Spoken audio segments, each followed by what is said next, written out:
Well, at this point, I'm beginning to think that maybe what I need to do is come up with one of those clever intros that always sounds the same every day, because all I ever hear, it seems as if I'm always saying, I can't believe who we have on the podcast. But I can't believe who we have on the podcast. It's Professor Robert George, who I have known through electronic communications for many years. We've been on a couple of calls together through mutual work on the Federal Society. He was not at Princeton when I was at Princeton, but he has more than made up for it since then. And I welcome him to the podcast. This should be his podcast. This is his topic, the topic of free speech. Robert George is a political philosopher and has been very active in the battle for free speech, in particular on college campuses. And he and I have communicated about some of those developments recently. And now we're going to do it in front of everybody else. Good morning, Professor George. Thank you for having me on the show, Ron. It's good to be with you. Thanks a lot. So we are, the intro pretty much set up where we are. Are things getting, do you think by virtue of the recession of the Trump persona from the public square for the moment, at least to some extent, that there's perhaps a little bit more oxygen in the speech environment on campus? No, things have not gotten better. Our problems were not created by Donald Trump. They predate Donald Trump. I'm pretty sure pretty much all problems were created by Donald Trump. I mean, you want to check your notes on this? The intolerance of dissenting points of view, the refusal to recognize that reasonable people of goodwill can disagree, even about profoundly important matters, the dogmatism, the permission of orthodoxies to be established on campuses. All of this has been going on over a period now of some decades. It has gotten worse, and certainly the controversies about Donald Trump and the Trump administration added some gasoline to the fire. For that, there was fault on both sides, by the way.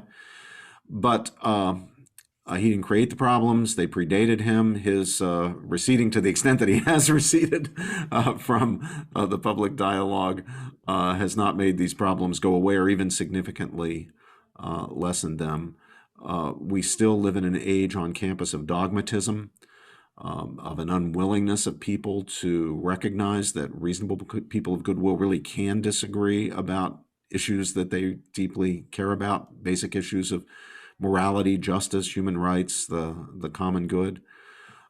Too many people refuse to acknowledge their own fallibility. If you ask them, of course, are you fallible? They'll give the right answer and they'll say yes, but that's merely a notional sense of their fallibility. They don't really believe it. When it comes to the issues they really care about, they can't fathom the possibility that they could be wrong, which means that they are unwilling to be challenged, to be unsettled. Before we get to the macro on that, yeah.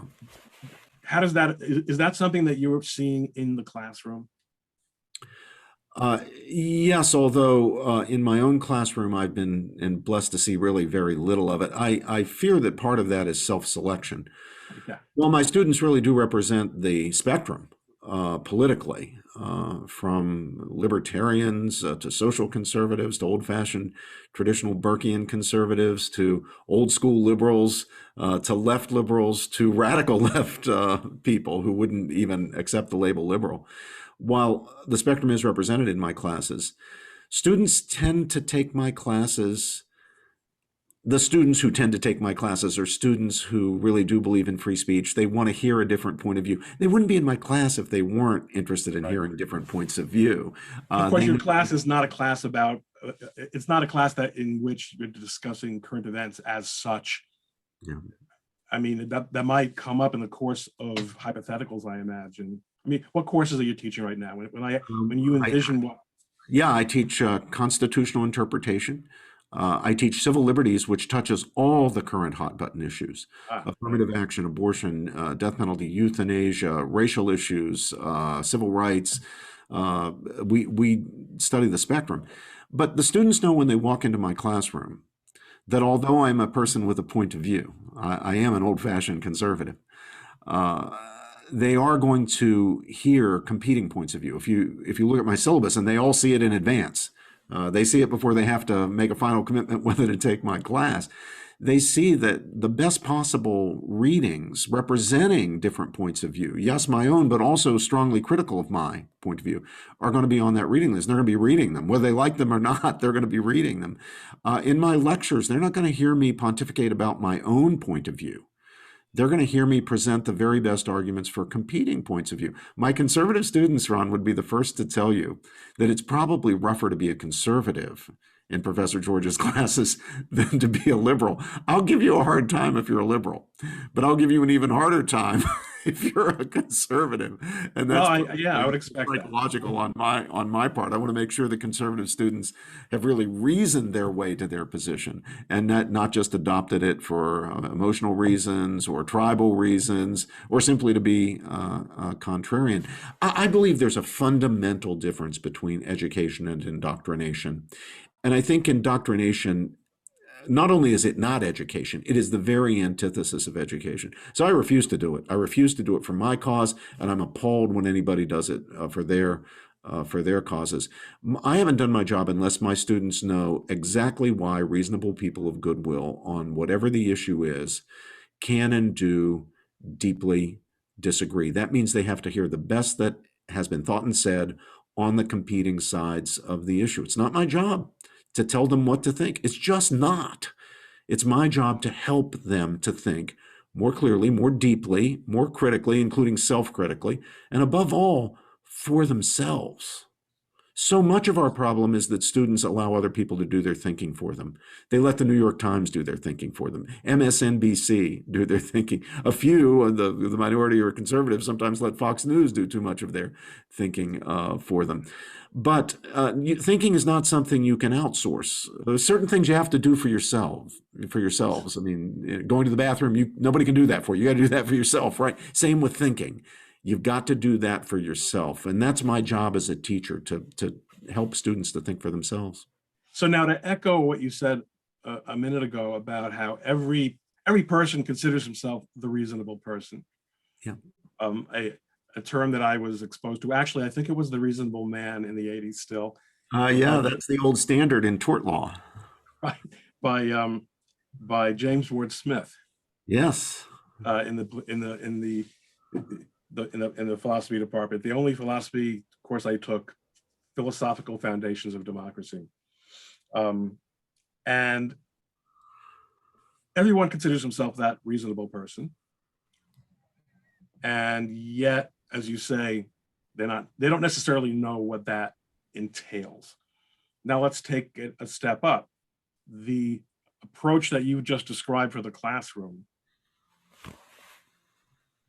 obviously, if we asked any other member of the faculty or your department, are you teaching your students to think? They would obviously agree. Of course, I'm teaching them to think and not to be indoctrinated. Would they? Would they all acknowledge that, or would they say, no, there are some things that my students understand are off the table? Most, not all, would say that they're teaching their students to think and not imposing a particular point of view. And in some cases, that's true. There are other teachers who share my fundamental values and practice what they preach. And I'm glad for them. They're a blessing. But to anyone who tells me I'm a professor and I'm teaching my students how to think, not what to think, I'm empowering them to think for themselves, my first question is, let me see the syllabus. Let me see the reading list. You know, I'm from Missouri. I'm actually not. I'm from West Virginia, but I'm going to pretend to be from Missouri, the show me state. Show me the reading list. Now, I'm going to see on that reading list whether students are being presented with the best arguments for competing perspectives on the questions being addressed or not. And if I see the reading list and I see it's essentially one-sided, or the arguments for the position different from the professor's own position are just straw man arguments, then I'm going to say, you talk a good line, but you're not walking the walk. You're not practicing what you preach. Now, if I see the syllabus and it's got the strongest possible arguments for the competing sides, then I want to say, God bless you. Keep at it. You're doing the Lord's own work here. You're teaching your students how to think and to think for themselves. And the great irony here is that when someone is not doing that job, either as a teacher or not seeking that ability as a student, there's a great disservice being done, because even for, I read Lenin and I read Marx, and therefore I can talk about them. And I understand the labor theory of value, and I understand Lenin's radical approach to undermining conservative regimes. And it didn't break me. It made me stronger. Sure. And the irony is there seems to no longer be a feeling of a need to engage by one of these sides here. As you say, there's an iron curtain of orthodoxy. You didn't say that, but an iron curtain of orthodoxy has fallen down across the the body politic, and we can look in, but the other side isn't looking out at us. And I say us, I mean conservatives. I mean, there's no question, based on my experience, it is so hard to get a liberal to engage. I spent a lot of time on Twitter, but this is where, whatever the context is, it's hard to get the engagement and say, let's talk about the issues, because we get into these sensitivities and all these third rails and all these triggering concepts. You were very involved in the Jonathan Katz? Joshua Katz. Joshua Katz controversy, which I guess ended up, this is a year ago, of course, a better part of a year ago, right? He got through it. Yeah. Maybe just free speech was respected. Princeton, in the end, honored its own stated values, good values, the best values, and it respected Joshua Katz's freedom of speech. The president of the university did not agree with what Professor Katz had said. I was far more sympathetic to what Professor Katz said, but our president disagreed with what Professor Katz said. He criticized Professor Katz for saying it, but he rightly took no action against Professor Katz and took the correct position, that Professor Katz was fully within his free speech rights under Princeton's own rules in stating his opinion and stating it as strongly as he did. Maybe you could just briefly, tell listeners what happened with this, what the controversy was. Yes, on July 4th of, I want to get my year straight here, was it 2019 or 2020, 2019, I think. A group of Princeton faculty, together with some graduate students and some others, I believe, and it was a large group, I think the total number of signers was about 300, put out a statement that condemned the university for allegedly having systemic racism and making a series of demands, some of which were reasonable, some of which were unreasonable, some of which, if implemented, would have been illegal.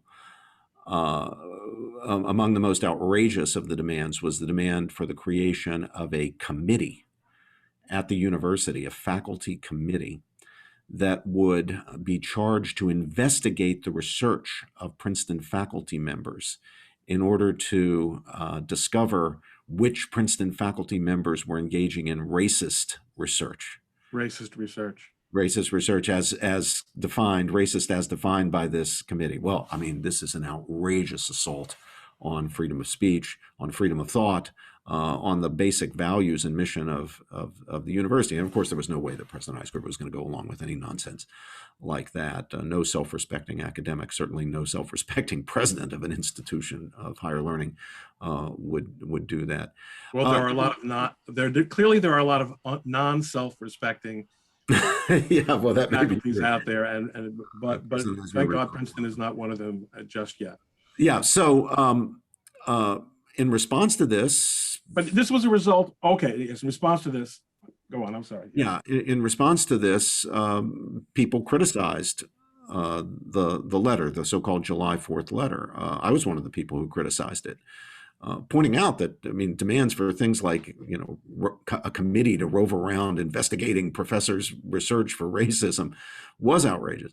So, but the strongest criticism came from Joshua Katz, a very quiet, not conservative, old school liberal member of the classics faculty. Joshua describes himself as a library rat, an old fashioned digger, a researcher who digs around in ancient documents and But ancient history. nonetheless, he acknowledges some, per se, by virtue of being in the classics department, there's a reactionary aspect to his very existence. And well, this is, of course, what his critics said. What particularly outraged his critics is that not only did he fiercely criticize the July 4th letter, in the course of criticizing it, he referred to a by then defunct student group who had occupied President Eisgruber's office a few years earlier, a group called the Black Justice League, a student group.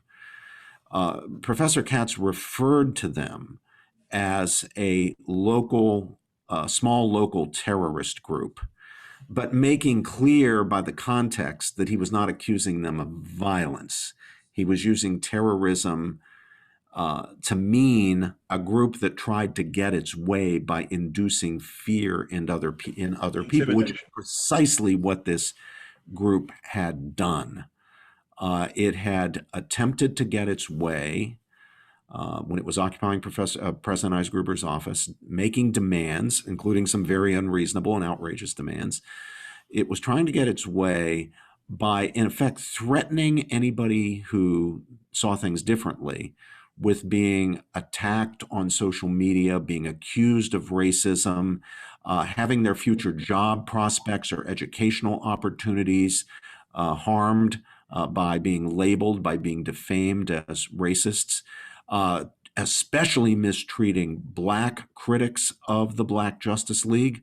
There was one young woman, a member of our student body, who was outspokenly critical of the Black Justice League at the time, and they harassed her.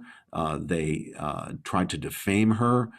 They referred to her with vile names. They called her Aunt Jemima. And that, Joshua, rightly in my view, characterized as a kind of terrorism. It's an attempt to rule by fear, by making people so frightened of their futures because of this defamation that they would cease and desist from any criticism of the Black Justice League and its goals. So that is what got people's backs up at Joshua Katz, including Professor Eisgruber, or, I'm sorry, President Eisgruber, who did severely criticized Professor Katz for referring to the Black Justice League as a local small terrorist group. But he rightly declined to take any action against Professor Katz because Professor Katz's speech was protected speech under Princeton University's principles. In 2015, as you may know, Ron, the university faculty adopted and incorporated into our official university rules the University of Chicago free speech principles. We were the second institution after the University of Chicago itself to endorse these very robust protections for free speech. And we were the first institution to do so by faculty vote. In other words, it wasn't the trustees imposing this on us. We voted ourselves to bind ourselves to these strong free speech principles. I'm rather proud of that. I'm proud of our faculty for doing that. Maybe I should rethink my refusal to participate in annual giving. I'm hearing some good things here. There is this wonderful organization within Princeton called the James Madison Program, to which gifts can be directed. Now, I'm not encouraging you, because I'm not authorized under the university's rules to direct alumni to give to one thing or another. But I'm just telling you that this wonderful organization, of which I happen to be director and founder, is there. Not that I'm trying to influence you in any way. It's just an information thing. Yes. So, and did it happen that this July 8th, 2020 letter, the Declaration of Independence by a Princeton professor, that Professor Katz wrote, was it, he just went further in being outspoken about this attempted intimidation than others like yourself, who merely merely, but who criticized it. Yeah, he used stronger language. He was genuinely outraged, and rightly so, at some of the ideas that were being proposed, not just proposed, demanded in this letter. And what he was standing up for was not conservative anything. He was not a conservative. I suspect he's sort of moved in a more conservative direction since, but here you have an example of an old-fashioned, old-school liberal who really believed what liberals used to say, that we believe in free speech. We believe in freedom of thought. We believe in a diversity of ideas being engaged. We believe in a robust dialogue on campus. When you were a student years ago, and when that old school liberalism was the dominant position on the faculty, you had people like Professor Stanley Katz in the history department, for example, who really stood up for those values. They practiced what they preached. They were clearly on the liberal side. They would have voted for McGovern in 1972 and for Carter in 1976 and 1980, or supported Teddy Kennedy against Carter in the primaries of 76. There's no doubt where their political allegiances were. Right. But they believed that people who didn't share their allegiances had a right to speak, and that their speaking contributed to the value of the dialogue, to the educational process on campus. I mean, there's no question. Old-fashioned liberal sense of what universities are really about that has been compromised, if not lost. Exactly, and I think especially at the top, if not at the presidential or dean level, certainly at the faculty level. Well, I mean, I think there are a lot of problems in administrations now. For example, there's too much of them. First of all, yeah, I mean, this latest business of at many universities mandating so-called cultural competency training or diversity training or anti-racism training, which simply amounts to indoctrination. These are like Maoist re-education camps. Well, I'll tell you a couple of 1980s Princeton stories. One is hardly a story. Is that I do recall that when I was trying to put together a conservative student organization, or a chapter of a conservative student organization, and I went around campus putting up signs. They were torn down. They were torn down. And this is 1982, 83. And I was disappointed, but I wasn't shocked. And I read, my first freshman week when I showed up, or right after freshman week, Jerry Falwell came to speak. He spoke at Alexander Hall. And I really wanted to go in to hear what he had to say, because he was this incredible ogre as he had been depicted. And I got into the hall and I saw that it was impossible to see him, because a whole bunch of students had, I suppose they would call themselves liberals, had gotten in, and when he started to speak, they stood up to block him and turned their backs to him. This was my welcome to Princeton, was this affirmative blocking out, and no action was taken against them. And of course, what are you going to do? Drag them out kicking and screaming? It's the university. But this already sent a little bit of set the tone, and it didn't come at all from the faculty in those days. I think that no one felt any degree of intimidation. But on the other hand, this sort of stuff was tolerated. I'll also tell you, talking about the deans and the indoctrination, we went to, I was an RA, and we went to RA camp the week before, and there was a new dean. It was basically the dean of what we would now call wokeness. And we had to do an exercise where we went out into a field, and the different RAs, she would call out everyone whose parents are legacies, stand there, and everyone whose parents went to, and the idea was to help people understand what it's like to not be in the group, to be left out, so they would have empathy for their RAs, for their advisees. Everyone who went to a public school, everyone who went to a prep school. So then you would get this sense of otherness. And as she went through all these different groups, she said, everyone whose mother didn't go to college, stand there. And And I was sort of waiting for her to say, just because I thought it was kind of a cute thing, everyone whose father didn't go to college. Because remember, this is the 80s. So my parents' generation were people who were born in the 30s or early 40s, and women did not presumptively go to college who grew up in the 40s and 50s. And as she was finishing up this exercise, I'm standing with there's just myself and this Black girl waiting for her to talk about people whose neither of their parents went to college. But this dean, for all her consciousness raising, it didn't occur to her that there could be people in Princeton whose neither of whose parents had gone to college. And she thereby actually made us feel exactly the way she was trying to demonstrate that everybody else should feel. This was a point of pride for me, was that I was, as a child of an immigrant and an orphan, that I was the first person in my family to go to college. It was virtue signaling circa 1984. Gosh. In fact, because that's really what it was. A reminder that this goes back a long way, that the roots of this go back a long way. Now, of course, if she really wanted to know what it's like to feel like an outsider, to be made to feel like an outsider on a college campus, she should have just asked the question, who's a conservative? Because you're about to experience 4 years of being a complete outsider on the campus. Yeah, I mean, and one was, but you know, in those days, not every damn thing was political. Yeah. Not everything was political. So now let's broaden the scope of the discussion. So now I'm very involved, as you may have picked up, you know, in issues involving corporate censorship. And I find it fascinating that so many libertarians have had so much difficulty understanding that if they maintain that freedom is an absolute value and liberty and choice are absolute values, that the censorship of free speech and the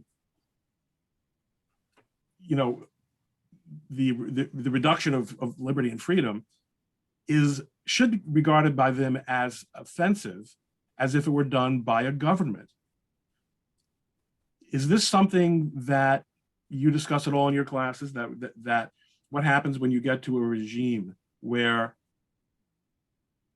you know, more than was even the case in the past, because there have always been corporate and other interests going back to, the East India Company, right? I mean, governments and big businesses have always been friendly, but here we are now in a world where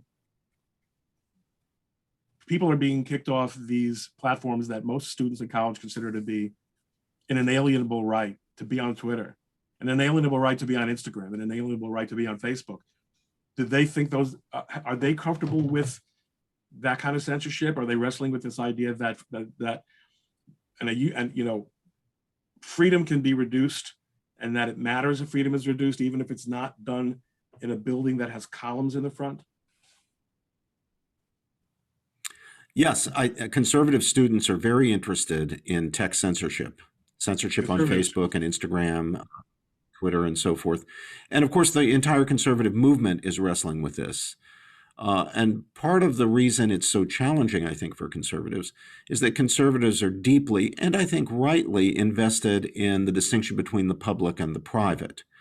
And deeply, and I think rightly, disposed to defend the market system in which private enterprise has a certain immunity from government control and regulation. Not complete, certainly. Reasonable regulations are necessary and good, but where there is at least presumptively freedom on the part of the private sector to pursue its legitimate business interests as it sees fit. So having invested so deeply in those ideas, we conservatives are now trying to figure out, well, what do we do in a situation where so much of the availability of discussion space is under the control of private companies like Facebook and Twitter and Instagram. What do we do when those companies, having gone ideological and having gone to a particular ideology, woke ideology, which is extremely hostile to conservative values, what do we do? Do we just say, well, there's nothing we can do about that? Nothing government can do about that? These are private companies doing capitalism. They're doing what we've always said they're entitled to do. So we can't complain, and certainly can't ask government to take any steps. But others within the conservative movement are saying, well, no, wait a minute. Conservatism isn't libertarianism. Conservatives share with libertarians some important principles, but that doesn't mean that we are ideological or strict libertarians. And we do recognize that law and government have legitimate roles to play to uphold public health, safety, and morals. That has always been the conservative position.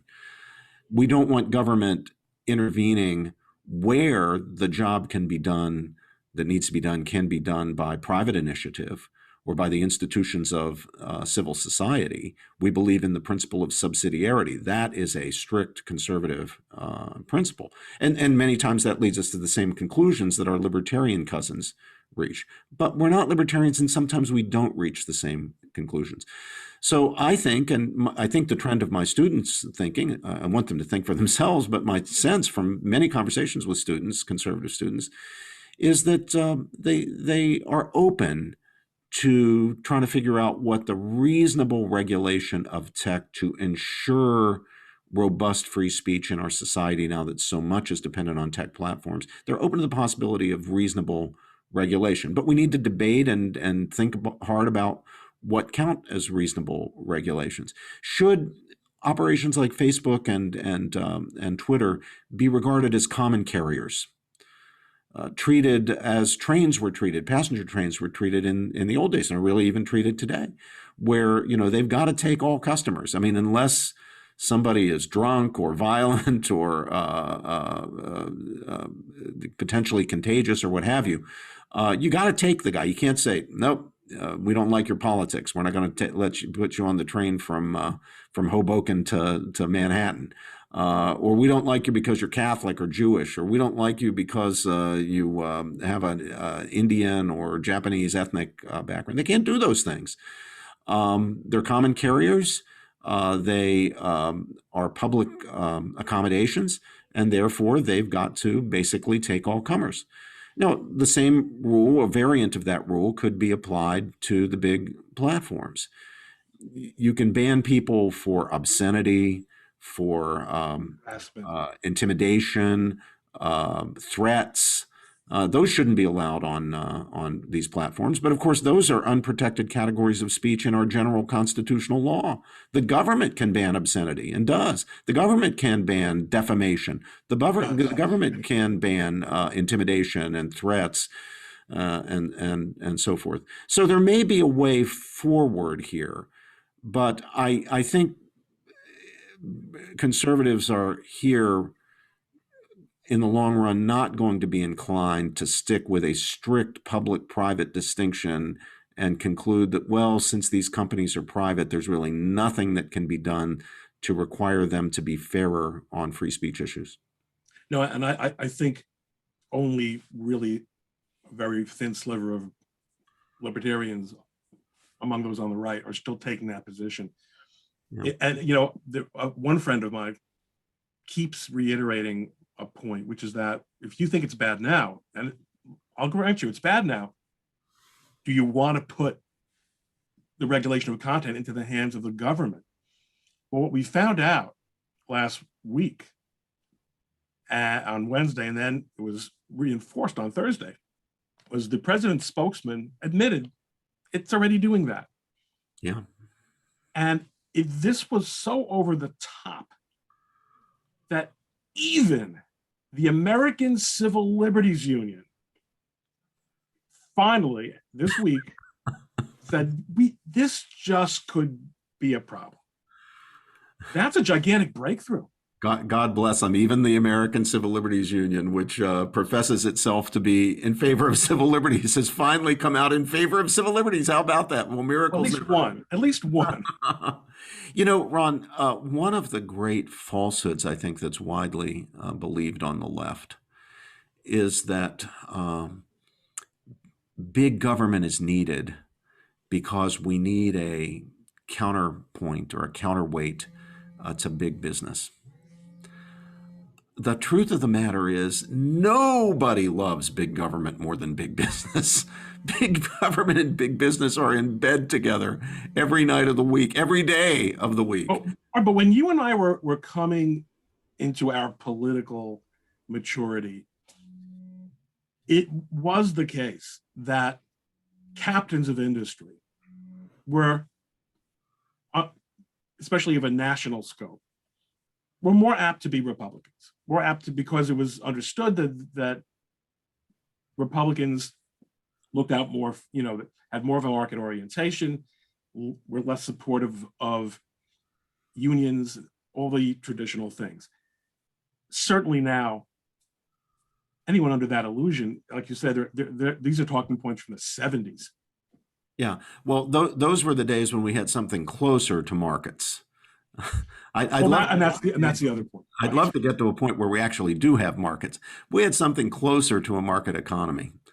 We live in an age of crony capitalism, as you know, Ron. And crony capitalism is capitalism for the left. The truth is, it's not capitalism, but at least it's not the market system at all.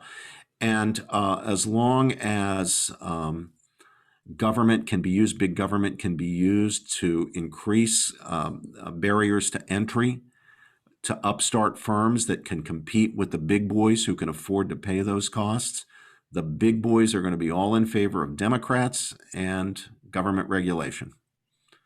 I mean, they don't care whether the government regulation is reasonable or not, so long as the government regulation provides a barrier, makes it hard, makes it expensive, too expensive for somebody to compete with them.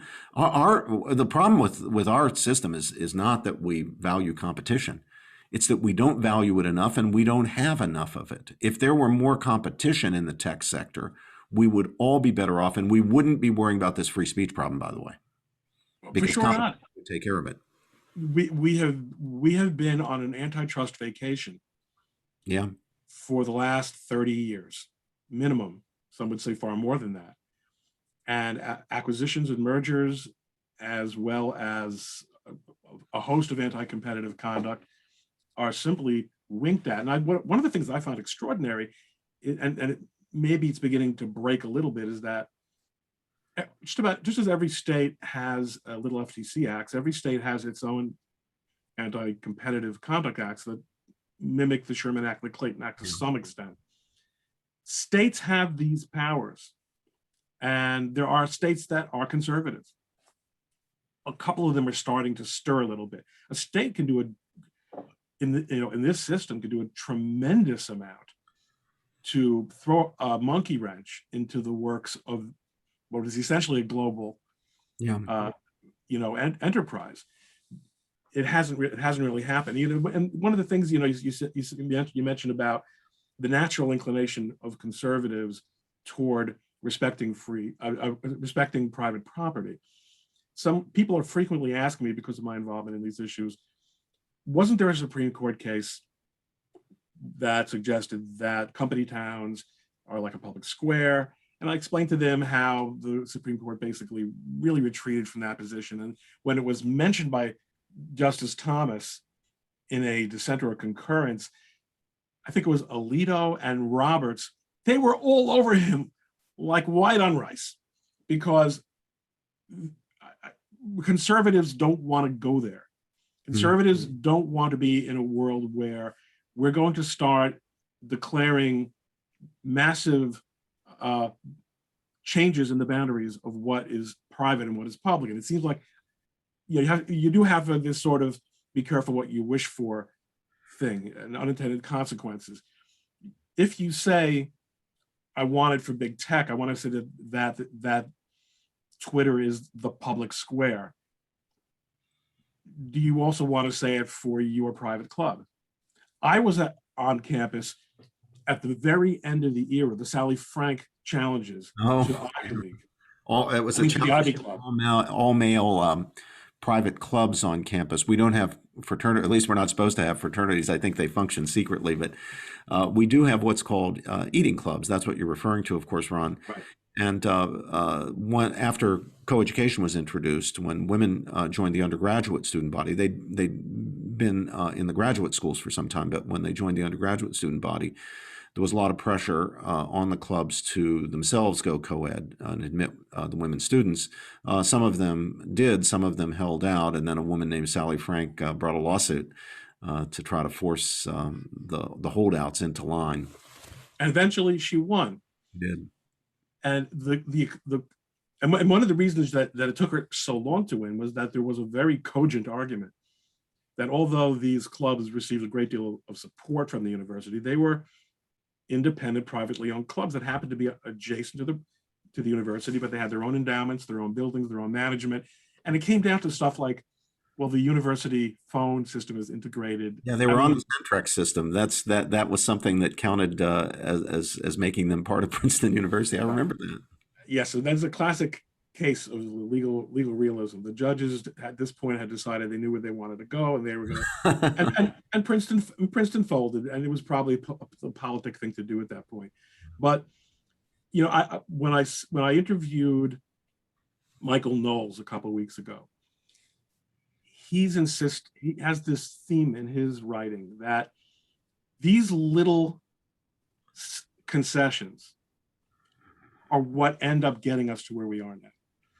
Because if the terms of debate are changed and the meanings of words are changed and private becomes public and standards become vague and then become non-existent, you've moved the Overton window, as they say. You're no longer, you're fighting at best rearguard battles, and forget about standing up beside history and athwart history and yelling stop. You're already in the hole. That's right. So do you think, based on, you know, as we come into the last couple minutes here, try to get a big picture, you're on sort of the front lines on campus. I do want to mention one more thing. You have been involved in an organization. This is the last thing you and I talked about, of faculty members who from across the country who have signed on to stand for the proposition of that old-fashioned concept of free speech and free inquiry on campus. What's the latest on that? Thank you for mentioning it. Yes, I was one of the faculty members. It began with a group of faculty members and then expanded to faculty members from institutions across the country that have created. Started at Princeton? It began at Princeton. We created an organization called the Academic Freedom Alliance. And the organization is essentially based on the principle from Article 5 of the NATO treaty. That is a commitment to treat an attack on one as an attack on all. What we had noticed, Ron, is that when students or faculty members or staff members at universities come under attack by these cancellation mobs, whether they're online or in person, and the mob is demanding that the university take action against a person like Joshua Katz, for example, or any of countless other examples that I could cite, despite the free speech commitments that the colleges have formally made, when the cancellation mob comes after them, they put pressure on the administration. In most cases, the administration caves in, doesn't pay any attention to its own free speech commitments, and takes some disciplinary action up to and including firing or revoking tenure of a faculty member. And then it comes to me. And other faculty members just flee. You know, they're afraid of guilt by association. They don't defend the victim. And this is how basic civil liberties are eroded.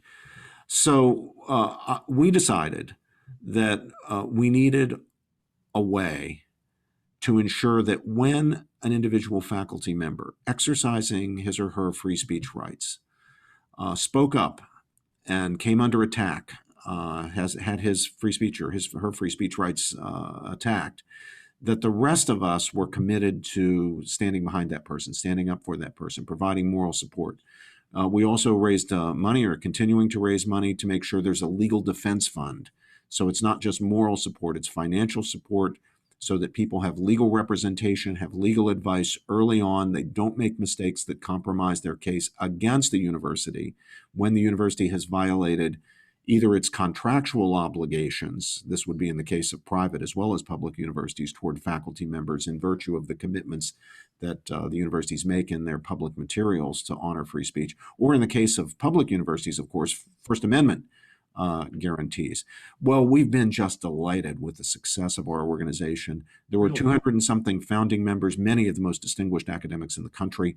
Our numbers now have been more than doubled. At the moment, we're still an invitation-only organization. We're growing, but we're trying to grow in an ordered way.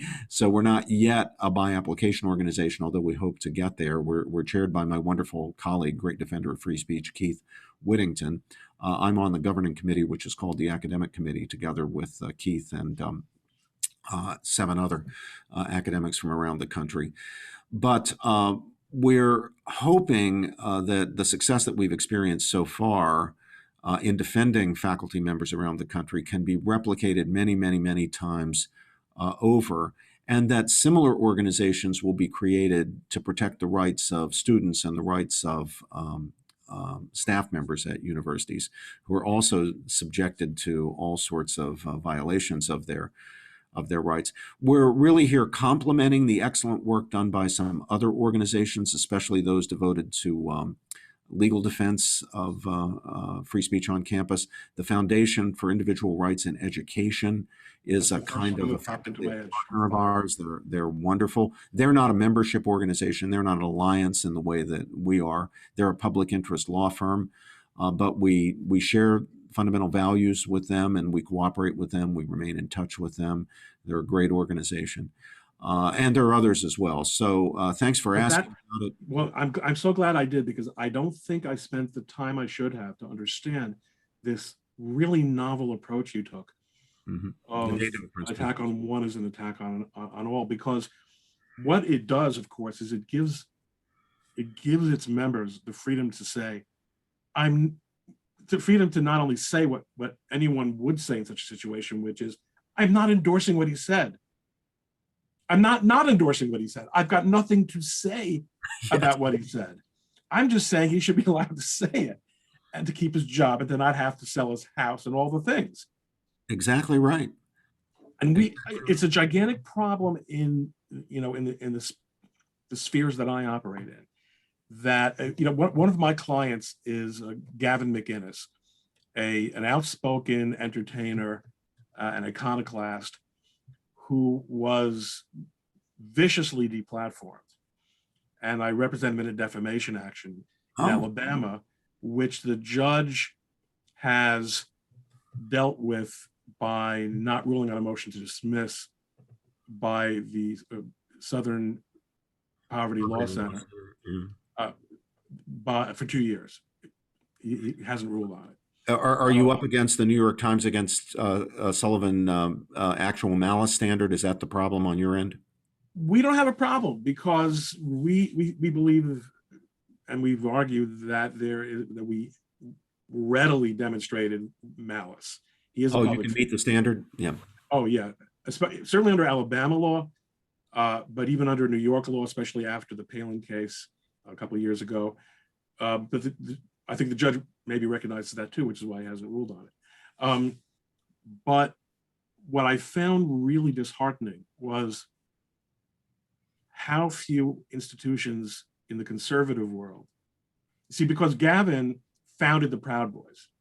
He founded the Proud Boys. And I remember when he did that, I said, they're gonna characterize the Proud Boys as brown shirts. He's not being careful enough to avoid that. It's exactly what happens.